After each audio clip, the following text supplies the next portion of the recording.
The order came quietly, almost casually, passed down the trench as if it were no more important than a change of guard. At dawn, the men would go over the top. They had heard those words before, and every time they carried the same meaning. Some of them would not come back. It was late in the war, somewhere along the Western Front. The trench smelled of damp earth, sweat, and cordite. Mud clung to boots and uniforms alike, a second skin no one could wash away. The men had been here for days, sometimes weeks, waiting. Waiting was the hardest part, not the shells, not the cold. Waiting gave the mind too much room to wander. The officer explained the plan with a map balanced on the parapet. Wire would be cut during the night. Artillery would begin pounding the German lines hours before the attack. When the barrage lifted, the whistles would blow and the first wave would climb out. Simple, clean, on paper. When he left, the trench grew quieter. Some men lit cigarettes. Others sat with their backs against the trench wall, staring at nothing. A few took out scraps of paper and wrote letters home. They did not write about fear. They wrote about the weather, about missing home, about ordinary things. More than one man folded his letter and handed it to a sergeant with a simple request. "If I don't come back, make sure this is sent." As the hours dragged on, time behaved strangely. Minutes raced by, then slowed to a crawl. Watches were checked constantly, as if staring at the hands might somehow stop them from reaching zero. Muscles tensed. Hands gripped rifles so tightly that fingers went numb. Then, without warning, the night shattered. A red flare climbed into the sky, and a second later the guns opened up. The earth shook as if it were alive. Shells screamed overhead in endless waves, tearing toward the enemy lines. No man's land vanished in flashes of fire and smoke.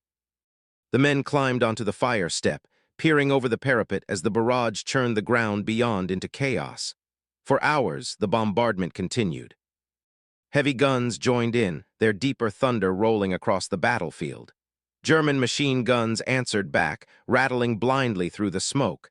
Trench mortars dropped explosives into the front line. Casualties mounted even before the attack began.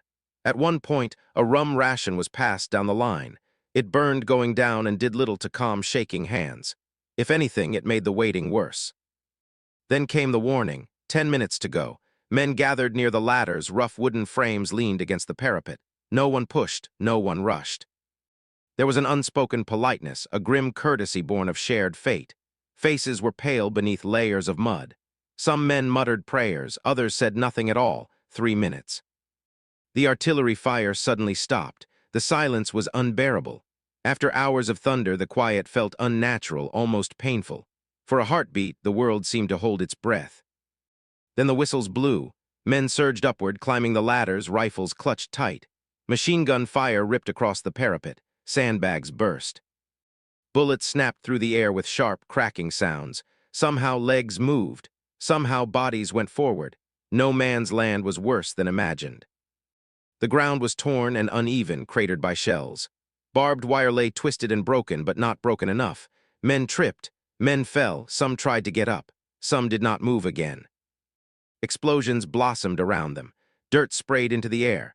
The sound was overwhelming, gunfire, shouting, screams, the dull thud of shells landing too close. Time lost all meaning. There was only forward. The German trench loomed ahead, smashed and half collapsed. Figures appeared through the smoke, shapes more than people. Men leapt down into the trench, the fight collapsing into something close and terrible. Rifles became clubs, bayonets flashed, orders vanished, training dissolved into instinct. Everything happened at once and not at all.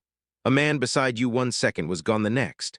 Another stumbled forward, eyes wide, mouth open, then fell without a sound. The trench floor was slick with mud and something darker. Faces blurred together.